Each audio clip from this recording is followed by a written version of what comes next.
Estamos todavía enfatizando este elemento tan importante que a través de las semanas hemos ido introduciendo, hablando, predicando, estudiando en la palabra y practicando sobre todo. Podemos hablar mucho sobre la oración, hacer grandes conferencias, grandes sermones, grandes palabras, pero no orar al Señor. Y queremos animarte a que realmente tengas una vida de oración, una vida de comunión con el Señor. Que realmente tengas un tiempo de ponerte las pilas y que continúes poniéndote las pilas para tener comunión con el Señor. El pasado lunes teníamos un tiempo de oración en la iglesia. Acordaros que estábamos anunciando que teníamos un tiempo. Y fue precioso, un espíritu maravilloso que tuvimos en la iglesia con aquellos hermanos y hermanas que vinieron y practicaron este tiempo de oración. Pero no solamente está el tema de la oración comunitaria como iglesia, que hemos orado hoy, que practicamos, sino la oración individual, como individuos, como personas, como seres humanos, la relación con Dios, la búsqueda de Dios en oración, la búsqueda de Dios en oración. A veces esto nos cuesta, porque, como decía el domingo pasado yo, hay miles de interrupciones. Te pones a orar y te entra un WhatsApp, ¡ping! ¿Y qué pasa? Te despistas. Y vas a mirar a ver quién ha entrado. Cuando estés en comunión con el Señor, apaga tu móvil. Ponlo en silencio. Guárdalo. Es una recomendación muy importante. Cuando estamos hablando con el Señor, hazlo. A menos que sea una oración que estés orando por los hermanos del WhatsApp. Yo lo hago a veces. Me pongo la lista de los WhatsApp y empiezo a orar, con esos nombres que están ahí, lo hago. Pero eso es diferente, porque eso es intercesión por hermanos, como si tuvieras una lista escrita a mano. Pero el tema de la oración no es un tema pasajero en la vida de la iglesia, en la vida de los cristianos, es un tema fundamental. Por esto, en esta mañana, me gustaría que meditáramos en el Salmo 11, versículo 3.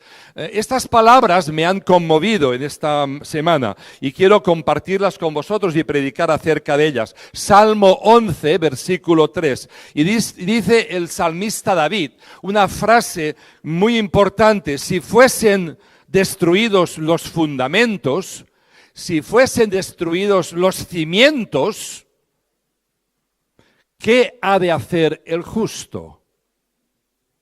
Si fuesen destruidas las cosas, ¿qué has de hacer tú? ¿Qué he de hacer yo? Indudablemente este versículo está hablando de la vida, está hablando de los conceptos doctrinales, pero también está hablando de la vida diaria. Y en la vida diaria notamos nosotros en nuestra sociedad que los fundamentos, que los cimientos están siendo destruidos. Cada generación piensa que la suya es la peor, pero la nuestra nos acercamos mucho. Están pasando cosas inauditas a nuestra sociedad, a nuestro mundo. Están pasando cosas raras, cosas extrañas. Cosas que están debilitando los cimientos de nuestra propia civilización. Nunca como antes hemos tenido tantos suicidios en la historia de España, de nuestro país. Nunca como antes han habido tantos suicidios como ahora. Pero el mayor suicidio de una cultura, de una civilización, no viene de los ataques de afuera, sino de los de adentro. Cuando esa cultura, cuando esa civilización, cuando esa persona resquebraja esos conceptos y esa vida moral, ética y espiritual, y va bajando la guardia, ¿Qué pasa cuando bajamos la guardia? Pues pasa que nos debilitamos y bajan las defensas. En un enfermo, cuando bajan las defensas, tiene que cuidarse mucho, porque si bajan las defensas, vienen otros y atacan, Vienen y atacan y entonces te pueden destruir la vida, te la pueden destruir totalmente. Y esto pasa con nuestra civilización. Las familias se están destruyendo, las personas se están destruyendo, la sociedad, la moral en la sociedad se está destruyendo. Mira, ¿sabéis una cosa? En el mundo de Hollywood, cada año se hacen unas 500 películas, en Hollywood. Hace unas 500 películas. ¿Sabéis cuántas películas pornográficas se hacen? Más de 10.000. Que se sepa. más las que se hacen con la tablet directamente ahora, porque ahora todos podemos ser productores de películas con la tablet, ¿eh? Es muy fácil hacer una producción de película y hacer cualquier cosa. Y esto va por nuestro alrededor. ¿Qué significa? Que hay una decadencia moral. Estamos enganchados a elementos, a pensamientos, a situaciones que nos apartan de ser nuestro verdadero yo, nuestra verdadera persona. Y algunos dicen, no pasa nada. Claro que pasa. Pasa que nos desviamos, pasa que nuestras neuronas están viciadas y por esto no podemos concentrarnos y no podemos construir una vida completa en Dios, una vida estable, una vida estable. ¿Cuántas personas desean tener paz? ¿Cuántas personas desean tener estabilidad? ¿Cuántas personas desean tener esperanza y no lo tienen en su vida? ¿Cuántas personas desean tener tranquilidad? ¿Cuántas personas quisieran conocer a Dios y no lo pueden conocer y no lo conocen? Hay una escritora evangélica, hija del predicador Billy Graham, que se llama Anne Graham, y ella dice lo siguiente: si Dios no juzga a nuestra sociedad, tendrá que pedir perdón a Sodoma y a Gomorra. Es fuerte, me impresionó muchísimo. Me conmovió esta frase, porque es verdad, Dios destruyó a Sodoma y a Gomorra. ¿Y por qué? Porque estaban en el camino que estamos nosotros, abocados a esa propia destrucción, abocados a un enfrentamiento, abocados a destruir la vida moral y espiritual de sus ciudadanos. Y por esto Anne Graham dice estas palabras, porque Dios realmente tiene que juzgar y está juzgando y está trayendo su palabra. Y como ha dicho Antonio, la obra de Dios crece. A veces parece que todo es negativo y la obra de Dios decrece. Bien, en España es difícil y en España es complicado, pero hay otros países del mundo donde la obra de Dios está creciendo, donde hay gente buscando a Dios y miles de personas están encontrando a Dios, aún en países musulmanes. Aún en países, solamente hablamos a veces de la iglesia perseguida y tenemos que orar, porque es una realidad, por supuesto. Pero no olvidemos que dentro de los países musulmanes hay un avivamiento también, una búsqueda de Dios. Y Dios se revela en los países musulmanes. ¿Sabes cómo lo hace? No tienen la Biblia, por sueños, por visiones espirituales que les da a esa gente y se convierten. Aquí en el mundo occidental muchos creyentes tienen visiones y muchos no están ni convertidos, pero tienen visiones y profetizan y hablan y no tienen realmente una actitud y un corazón doblegado a Dios. Es tiempo que nos hagamos la pregunta que hace el salmista aquí, que nos hizo aquí. Si los cimientos son destruidos, si los fundamentos son destruidos de nuestro mundo, de nuestra sociedad, ¿qué tenemos que hacer? ¿Qué tengo que hacer yo? Yo que soy un ciudadano de a pie, yo que vivo la vida normal, yo que a lo mejor no tengo que ver con todas esas barbaridades, pero tengo que ver porque vivo en este mundo y de alguna forma me afecta lo que pasa a mi alrededor. ¿Qué tengo que hacer yo? Pues realmente tenemos que hacer tres cosas importantes: arrepentirnos, orar y proclamar la palabra de Dios y predicar. Esas tres cosas para mí son fundamentales para que la iglesia, para que las personas, para que nuevas personas conozcan al Señor. Esto es fundamental. Fijaros lo que dice el libro de los Salmos, el rey David, cuando está escribiendo en el versículo 4, dice: pero el Señor, a pesar de que las cosas vayan mal, a pesar de que las cosas vayan destruyéndose, el Señor está en su santo templo. El Señor tiene el cielo por trono, sus ojos ven, sus párpados examinan, el Señor prueba nuestros corazones, el Señor está ahí.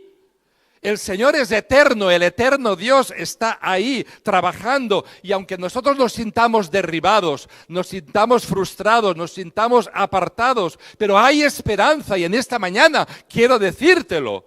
Todo no es negativo, porque hay un mensaje de esperanza para tu vida, para mi vida. Hay un mensaje de esperanza para nuestra sociedad. Hay un mensaje de esperanza para nuestro mundo. Lo que pasa es que a veces no vemos la esperanza por ninguna parte. ¿Por qué? Porque nos hemos puesto las gafas del pesimismo. Nos hemos puesto las gafas oscuras de la crítica. Nos hemos puesto las gafas que no queremos saber nada con Dios, no tenemos relación con Dios y entonces la esperanza va menguando en nuestro corazón y en nuestra vida. ¿Qué tenemos que hacer? En esta mañana quiero pedirte una cosa, en el nombre del Señor, arrepiéntete. Arrepiéntete. Me tengo que arrepentir. Cuando digo esta palabra siempre me acuerdo de mi visita a Moscú. Cuando empezó la perestroika, el cambio de la política en la Unión Soviética. Y recuerdo que fui a la primera iglesia bautista de Moscú, en el centro de la ciudad, muy céntrica, y allí cerca de la Plaza Roja, y los hermanos hablaban, los hermanos creyentes, del día que se arrepintieron. Cuando hablaban de su conversión, el día que me arrepentí. Pero es que necesitamos arrepentirnos, decían, cada día. Y a veces nosotros vivimos de un arrepentimiento muy lejano, de un arrepentimiento de hace tiempo, de una experiencia que tuvimos hace tiempo. Hermano y hermana, tienes y tengo que arrepentirme. Tenemos que arrepentirnos delante del Señor. Tenemos que buscar el rostro de Dios. Y el arrepentimiento significa que me humillo delante de Dios y busco su rostro y busco su voluntad. Cuando estaba preparando este mensaje tuve la tentación de poner oración primero, pero pensé, no, primero es el arrepentimiento. Si no hay una actitud de arrepentimiento en el corazón nuestro, si no hay una actitud de búsqueda de Dios, entonces estamos perdidos y nos alejamos de la voluntad de Dios. En el tiempo de Isaías, el país Israel fue asolado. Israel fue atacado. La seguridad nacional de Israel en el tiempo de Isaías fue atacada de una forma contundente. Y el pueblo oró, pero no tuvieron respuesta de parte de Dios. Y algunos pensaron, bueno, que Dios no se había olvidado de ellos, que Dios no quería saber nada de ellos.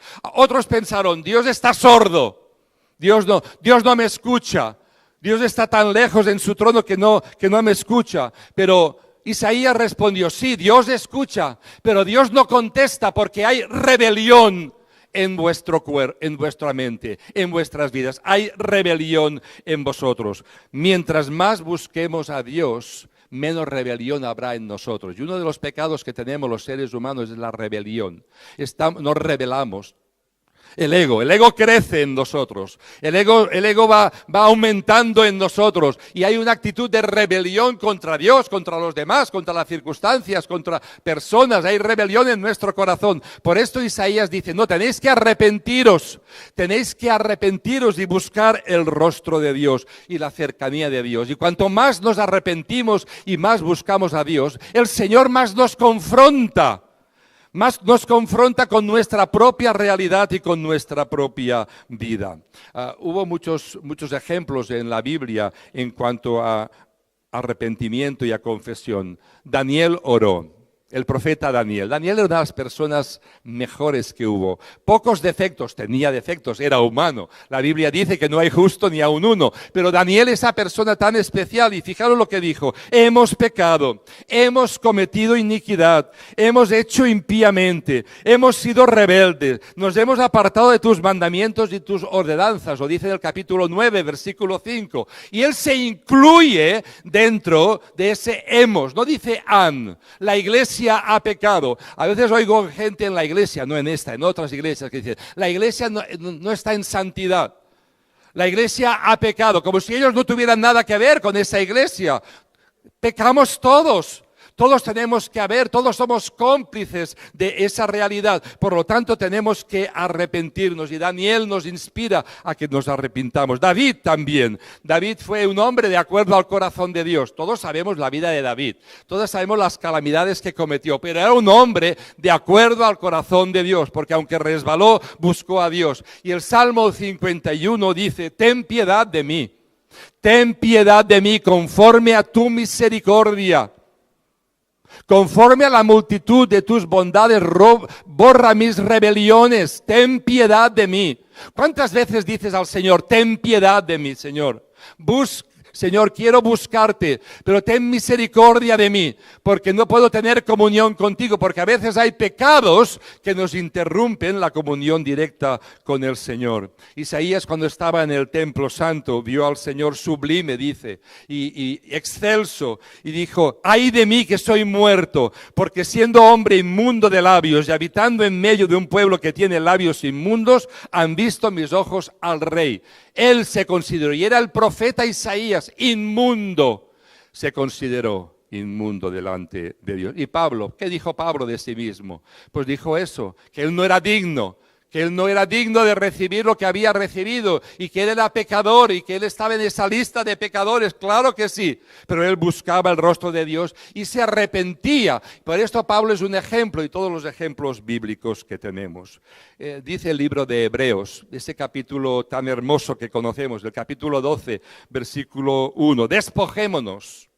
El escritor dice: despojémonos de todo peso y del pecado que nos asedia, y corramos con paciencia la carrera que tenemos por delante, puestos los ojos en Jesús.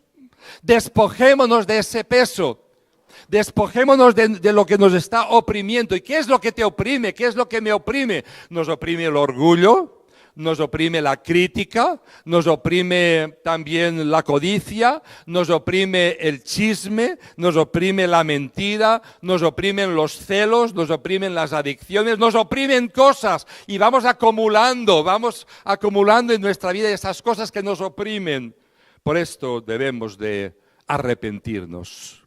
En esta mañana tú puedes pensar: yo me he arrepentido, me arrepentí ayer.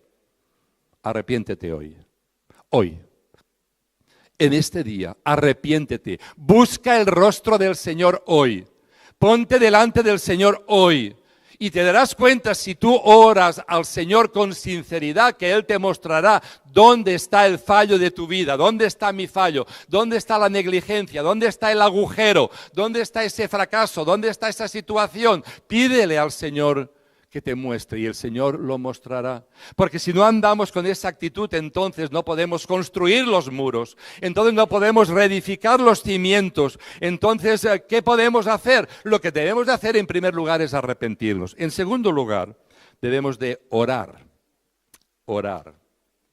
No nos cansaremos de decirlo, hermanos, que la oración es fundamental en nuestra vida. Podemos pedir a Dios que intervenga. Debemos de pedir a Dios que intervenga. Tenemos a un hermano ahora mismo, Luis Mora, de Benissa, que está en Alcira. Van a operarle de un tumor en el cerebro, y van a operarle, o si no lo han operado ya en estos días, orar, o preocuparnos unos por los otros. Nuestro hermano que tiene ese tumor, otros hermanos que pasan otra situación, otras personas, preocuparnos por los demás. Algunos dicen: bueno, yo tengo una lista tan larga personal que no puedo orar por los demás. Malo. La lista personal puede ser muy larga, pero debemos de ocuparnos y orar por las demás personas. La oración es imprescindible para edificar, para construir solidez en nuestra vida espiritual. Si no, será todo paja, nada más. Serán sentimientos, nada más. No habrá profundidad. El Señor desea que haya profundidad en nosotros a través de la oración.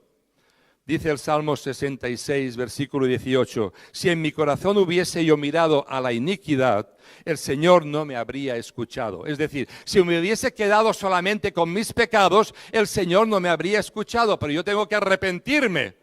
Si me arrepiento, el Señor me escucha. La puerta se abre, la puerta de la gracia se abre si soy sincero para con Dios y le digo realmente lo que hay en mi corazón y me arrepiento y lloro y empiezo a orar y alabarle y bendecir su nombre. Queremos que nuestras oraciones sean eficaces. Queremos que realmente la oración tenga poder y debemos, por lo tanto, arrepentirnos en primer lugar y después continuar orando. La primera respuesta que tuvo el pueblo de Dios fue orar. Siempre el pueblo de Dios ha orado. Cuando el pueblo de Israel salió de Egipto y se presentó delante del Mar Rojo, y aquel mar que no podían pasar, tenían detrás a Faraón, a todos sus ejércitos. ¿Y qué hizo el pueblo? Oró. Moisés oró. Es fundamental. Cuando Jerusalén estuvo asediada por Sennacherib, el rey asirio, que había rodeado la ciudad, ¿qué hizo Jerusalén? Oró. clamó a Dios. Cuando Daniel fue llevado al foso de los leones, acordaros de Daniel, allí, por su fe, por publicar su fe, ¿qué hizo Daniel? Oró. Cuando Sadrach, Mesach y Abednego estuvieron en el horno, ¿qué hicieron? Oraron esos tres jóvenes, se pusieron delante de Dios en oración. Cuando Pedro fue puesto en la cárcel por confesar quién era Jesús, la iglesia, ¿qué estuvo haciendo? Orando, intercediendo por él. Por lo tanto, la oración no es, como decimos, el último recurso, hermanos. Es la primera actitud en nuestra vida. La oración es fundamental para nuestro crecimiento cristiano, para tu crecimiento cristiano, para tu crecimiento y conocimiento de Dios. Por lo tanto, es importante que la oración la apliquemos para construir, para que construyamos realmente nuestra vida espiritual y no vivamos en la desesperanza. Mirad, cuando Israel estuvo cautivo en Babilonia, dice el Salmo 137 que Israel lloraba. ¿Y qué hicieron? Colgaron las arpas en los sauces y les pedían, bueno, tocadnos, cantadnos una alabanza de Sión. Les decían los impíos, y ellos decían, no podemos hacerlo, estaban llorando, estaban desesperados. Y a veces nos puede ocurrir, te puede ocurrir igual en tu vida, estar llorando, estar desesperado, desesperada, lamiéndote las heridas, qué desgraciado soy, todo me ocurre a mí, todo me pasa a mí, y mi vida no cambia, y estás perdiendo la esperanza en tu vida. Pues antes de que cuelgues tú el arpa, no cuelgues el arpa. No cuelgues el arpa de la esperanza en ningún sauce. Hay esperanza para ti. Hay esperanza para tu vida. Hay futuro para tu vida. Hay futuro para tu familia. Hay futuro para nuestra sociedad. Hay futuro para el mundo en que vivimos. Hay esperanza en Cristo. Hay esperanza. Por esto es importante orar. En segundo lugar, orar. En tercer lugar, orar. Y orar siempre. Como dice el apóstol Pablo, orar siempre. ¿Para qué? Para que el Señor renueve esa esperanza en nosotros como cristianos. Posiblemente te encuentras en un túnel, posiblemente tengas dudas, posiblemente tengas alguna adicción, posiblemente tengas alguna circunstancia personal que justificaría que no tuvieras esperanza. Pero si eres de Cristo, si ya te has arrepentido, si ya te has doblegado delante del Señor, ora y pídele al Señor que quite ese espíritu de ti, que quite la queja de ti, que tengas ese espíritu de gratitud y te acerques a Él en oración. Y si no te has arrepentido en esta mañana, en el nombre del Señor pido que des un paso. No por mi bien, no por el bien de la iglesia, por tu propio bien, porque el arrepentimiento es fundamental para que haya un cambio en tu vida y en tu corazón. Arrepentirse, orar, y la consecuencia lógica, ¿sabéis cuál es? Testificar. Testificar y proclamar. Algunos dicen, pastor, yo no sé evangelizar. A ver, algunos confunden la evangelización con ir por la calle repartiendo tratados o con predicar. La evangelización es un estilo de vida. La evangelización es una forma de vivir. Una forma de vivir. Tal vez tú tengas el don de hablar con la gente por la calle. Precioso, maravilloso. Hazlo. No tengas miedo. Hazlo. Tal vez tu don es el de la predicación. Hazlo. Tal vez tu don es el de contacto personal. Hazlo, como sea. Pero debes de dar este paso para edificar, para construir, porque ¿cómo se salvarán si nadie les predica? ¿Cómo conocerán si nadie les habla del Evangelio? ¿Cómo? A veces tenemos un miedo tremendo, tenemos el pánico, hay pánico escénico, hay personas que cuando se ponen en público tienen pánico y entonces se quedan colapsadas y no pueden hablar. Perfecto, pero hay quien tiene pánico evangelístico. Nunca proclaman, nunca dicen, nunca hablan. Y es fundamental, es un paso lógico, arrepentirse, orar y testificar. Y ese es el proceso no lógico en la Biblia. Esto es lo que nos recomienda la palabra del Señor y nos dice el propio Jesús, que tenemos que proclamar el Evangelio a todas las naciones. Charles Milk era del Líbano, un diplomático. Él fue presidente de la Asamblea General de las Naciones Unidas hace bastantes años. Y él era un hombre que se dedicó a la educación, muy formado. Y este hombre, Charles Meek, dijo lo siguiente: para cambiar al mundo tenemos que cambiar los corazones de los hombres. Y los corazones de los hombres, dijo, solamente los cambia Jesucristo. Me impresionan estas palabras. Los corazones de los hombres no lo cambia la política. Los corazones de los hombres no los cambia un orden social nuevo. Los corazones de los hombres y de las personas no los cambia la ética, no lo cambia la moral, lo cambia Jesucristo. Y ese Jesucristo es el que proclamamos, el que tenemos que testificar, el que tenemos que decir, porque este Jesucristo es el que me ha cambiado a mí. El que me ha cambiado a mí, y todavía le queda mucho por cambiar.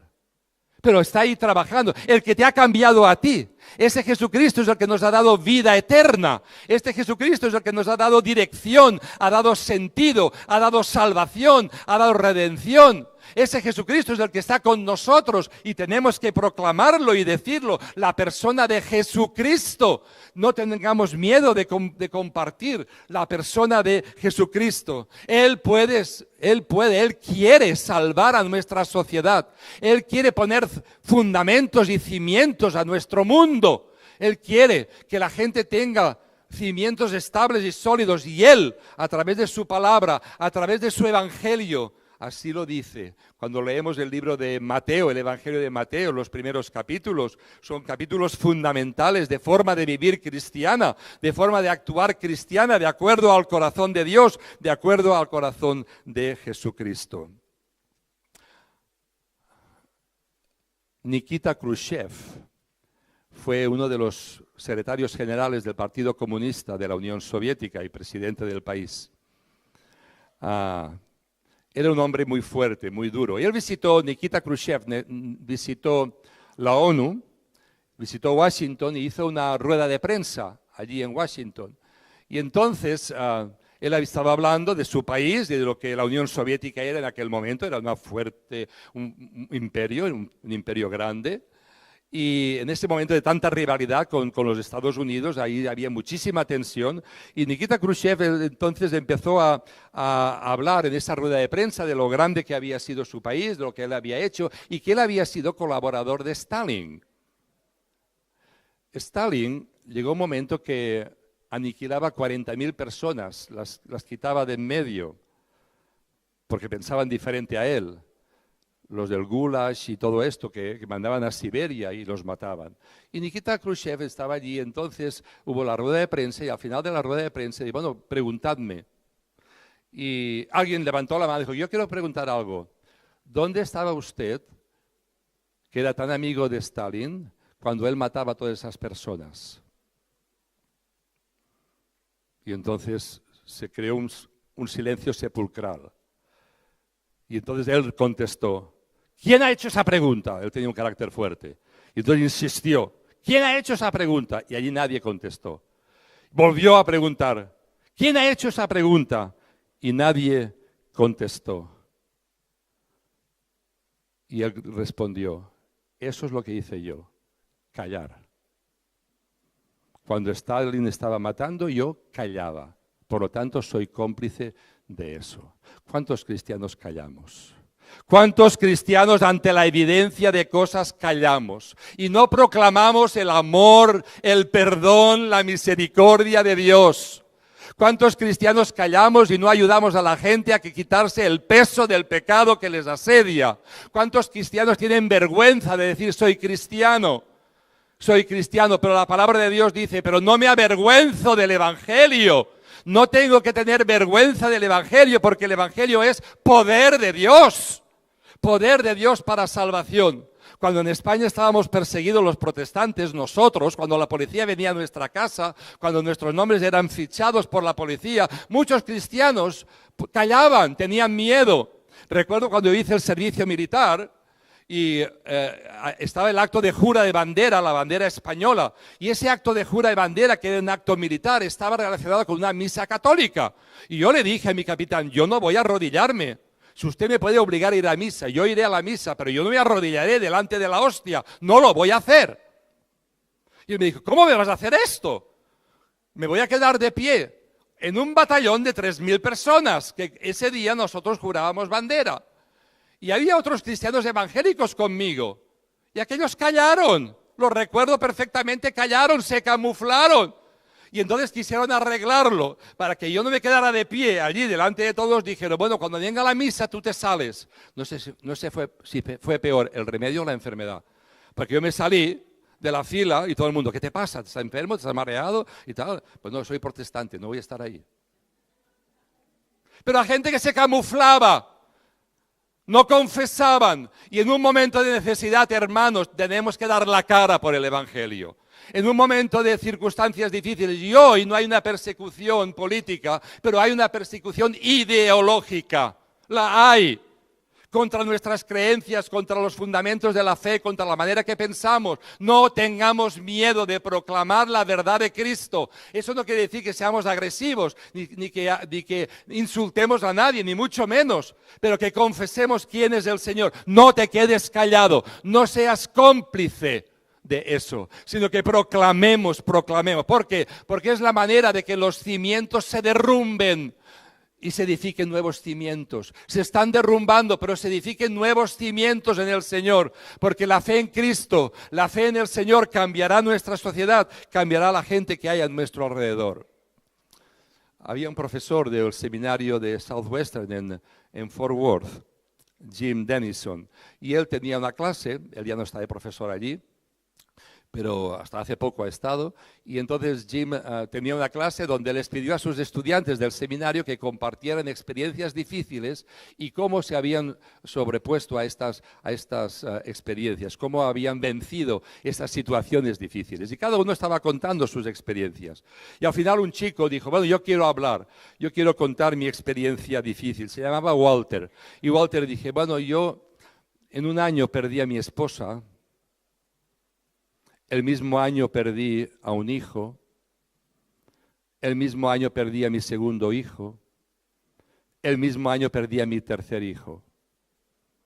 Cada uno en circunstancias diferentes. Y toda la clase se quedó en shock. Es muy fuerte, es muy fuerte. Y entonces el profesor le dijo, ¿y cómo superaste la crisis? ¿Cómo puedes contarlo ahora sin llorar y tirarte por el suelo? Bueno, durante años mi pastor me estuvo llamando cada día por teléfono y me dijo, el Señor Walter, el Señor está en su trono. El Señor te ama, el Señor no te ha dejado. Y esa voz me dio aliento y me dio seguridad y me dio esperanza para vencer y para ir adelante. Y para poner paz en mi corazón en medio de la rebelión que había en mi corazón. Y el Señor está en su trono, hermano y hermana. Cualquiera que sea tu circunstancia que viva, Dios todavía está en su trono. Dios no se ha olvidado, Dios es fiel, Dios es eterno. Pase lo que te pase, a lo mejor tú estás lejos de Él, a lo mejor te estás durmiendo en esta mañana, a lo mejor tu pensamiento está en las antípodas, en Sebastopol, puede ser que sea así.